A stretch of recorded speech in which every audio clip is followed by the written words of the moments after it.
Лошо гледа. Лошо гледа. Люта чушка. Еркек чушка.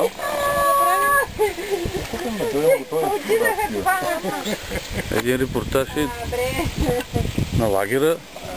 Така и Татянка да снима. Жената ще каже, че не е била. Чакай да те снимам аз. Пита, коя е тая Татяна? Коя е тая Татяна? Коя Татяна? Мисли, коя била тая Татяна? Там и на плажа намерих. Другия лагер. Не Шуминци лагера.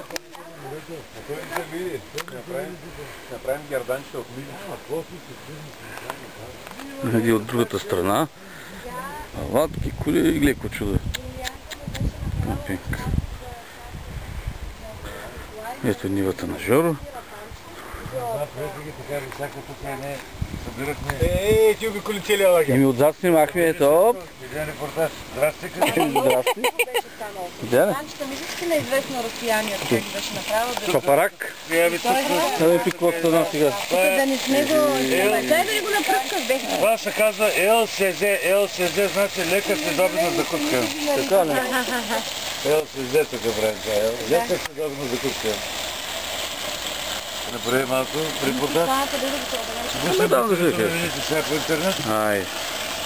Дете, нали казах, като има дете, ние репортерите, има такъв сериал да пращаме клипове от място на бедствието. Напълно от бедствието и на никой не му дори на за репортаж. На място, не, сега не сме в бедствено положение. Много да пише напълно от бедствието и не е добре за репортаж.